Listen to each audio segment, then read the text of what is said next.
এই চ্যানেলে সম্প্রচারিত সকল খবরই সচেতনতামূলক এবং শিক্ষণীয়, কোনো কিছুই প্রভাবিত নয়। শুরু হলো ৬৯তম বাণীপুর লোক উৎসব। শুক্রবার থেকে শুরু হলো উত্তর চব্বিশ পরগনা জেলার ঐতিহাসিক বাণীপুরের লোক উৎসব ও মেলা। চলবে ১১ই জানুয়ারি পর্যন্ত। ৯ দিনের এই মেলায় উদ্বোধন করেন পটচিত্র শিল্পী কল্যাণ চিত্রকার। এছাড়াও ছিলেন বারাসাতের সাংসদ কাকলি ঘোষ, দস্তিদার অশোকনগরের বিধায়ক নারায়ণ গোস্বামী, পানিহাটির বিধায়ক নির্মল ঘোষ, অশোকনগরের কল্যাণগড় পৌরসভার পুরপ্রধান প্রবোধ সরকার, গোবরডাঙ্গা পুরসভার প্রধান শঙ্কর দত্ত, হাবড়া পুরসভার প্রধান নারায়ণ চন্দ্র সাহাও। মেলায় নজরদারি চালানোর জন্য বাড়তি পুলিশ, সিভিক ভলেন্টিয়ার ও সিভির ব্যবস্থা করা হচ্ছে।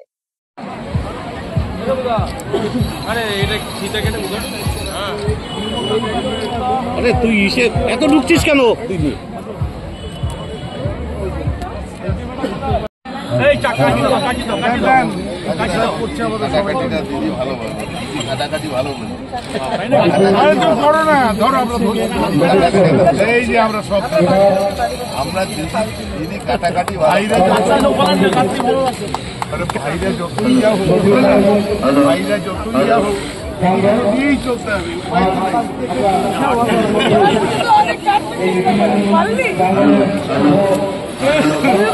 ৬৯তম যখন প্রত্যেক বছরই চলে, মানুষের উৎসাহ চোখে পড়ার মতন থাকে। আমরা শুধু সহযোগিতা করি সরকারি পক্ষ থেকে। এখানে পৌরসভা থেকে শুরু করে আমাদের মুখ্যমন্ত্রী মাননীয় মমতা বন্দ্যোপাধ্যায় যেভাবে যারা লোকশিল্পী, যারা হাতের কাজ করেন তাদেরকে তুলে নিয়ে এসে সেটাকে একটা শিল্পের পর্যায়ে নিয়ে গেছে, সারা পৃথিবীর দরবারে তাদের পৌঁছে দিয়েছেন। তাকেই ধন্যবাদ জানাবো এবং মানুষকে বলবো আরও বেশি সংখ্যায় মেলায় আসুন, জিনিস কিনুন, শিল্পীদের উৎসাহ দিন। সবলা মেলা সব জায়গাতেই হয়।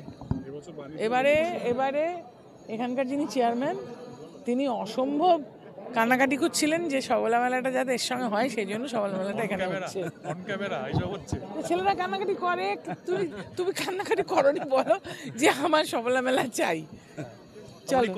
আমার প্রেসের বন্ধুরা নিশ্চয়ই শুনেছেন, এটা অত্যন্ত দুর্ভাগ্যজনক এবং যারা এই খুনের রাজনীতি করতে চাইছে, আমাদের দল তৃণমূল কংগ্রেস এবং তৃণমূলের সর্বভারতীয় সভানেত্রী তিনি কি বলেছেন আপনারা শুনেছেন।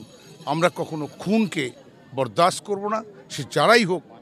এর বিরুদ্ধে প্রশাসনিক যে ব্যবস্থা প্রশাসন নিচ্ছে, গ্রেপ্তার করেছে, আমি আশা করি দোষীরা শাস্তি পাবে, শাস্তি পাবে। কিচ্ছু নেই আইন শৃঙ্খলা। পশ্চিমবাংলা ভারতবর্ষের, আমি তো সব রাজ্যের তুলনামূলক বলছি, পশ্চিমবাংলার মতো একদম শান্ত রাজ্য নেই। কলকাতা থেকে একজন মেয়ে বা একদল মেয়ে রাত 12টার পরও ফিরতে পারে, বাট বিহারের একদল বা একটি মেয়ে পাটনা শহর থেকে রাত্রিবেলা ফিরতে পারবে না। মেয়ে দেখাই যায় না, সন্ধ্যে 6:30 7টার পর কোনো মেয়ে দেখা যায় না। লখনৌতে তাই, অনলি ট্যুরিস্ট। তাছাড়া ওখানকার মেয়েদের সন্ধ্যে 7টার পর দেখা যায় না। একমাত্র এক্সেপশন কলকাতা, বম্বে, এগুলো exception, I don't deny. Hyderabad, এইগুলো সাউথের কিছু পার্ট আছে। আমাদের কলকাতা ট্রেডিশনালি আমাদের ছেলেরা মেয়েরা যত রাত্রি হোক তারা নিশ্চিন্তে, মমতা ব্যানার্জি আছে, কোনো অসুবিধা নেই, সবাই মিলে। বাণীপুর তো সত্যি, আমি তো পরপর অনেকবার এলাম। এটাই হচ্ছে বাংলার যে আমাদের যে পুরানো সংস্কৃতি, আমাদের যে লোকগীতি, আমাদের যে লোক সংস্কৃতি, এটাকে বাঁচিয়ে রাখারই তো একটা বিরাট উপায় হচ্ছে, উপক্রম হচ্ছে বাণীপুর উৎসব। আর এই যে এই প্রায় বন্ধ হয়ে গেছিলো, এই যে সবলা মেলায় আমরা দাঁড়িয়ে আছি, গত 12-13 বছরে কি ডেভেলপমেন্ট হয়েছে। যতক্ষণ না গিয়ে সবলা মেলার যে তৈরি করা যে হাতের কাজ, এটা না দেখা পর্যন্ত বোঝা যাবে না যে পশ্চিমবাংলা কেন। আমরা বলছি ঘরে ঘরে মমতা ব্যানার্জি মাননীয় মুখ্যমন্ত্রী তিনি যে 94টা প্রকল্প তৈরি করেছেন, তার মধ্যে এই সমস্ত প্রকল্প আছে।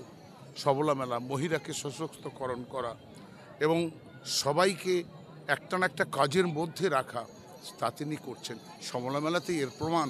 দেখুন না, যে কোনো আছে, বীরভূম বলুন, বাঁকুড়া বলুন, পুরুলিয়া বলুন, আপনি মেদিনীপুর ইস্ট বলুন, মেদিনীপুর ওয়েস্ট বলুন, মানে উত্তর বলুন, দক্ষিণ বলুন, সবারই উত্তরবঙ্গের সংস্কৃতি, আমাদের হাতের কাজ, সবটাই দেখবেন এখানে এই সবলা মেলায় আমরা দিতে পেরেছি। কারণ এটাই হচ্ছে মানুষকে, বিশেষ করে বাড়ির মহিলাদের, যারা মহিলা বাড়িতে থাকে তাদেরকে সশক্তকরণের একটাই বড় উপায়, যেটা প্রিয় মুখ্যমন্ত্রী খুঁজে বের করেছেন, তাদেরকে কাজ দাও, তাদের হাতের কাজ দাও, তাদের পাশে সরকার দাঁড়াক, তাদের পাশে এসডিও বিডিও পুলিশ দাঁড়াক। এটাই সবচেয়ে বড়। আজকে এই সবলাদের পাশে সবাই দাঁড়িয়েছে। আজকে তাই ভারতবর্ষের পশ্চিমবাংলা আজকে ভারতবর্ষকে পথ দেখাচ্ছে হস্তশিল্পে, নিজের শিল্পে, নিজের সংস্কৃতিতে, নিজের কৃষ্টিতে।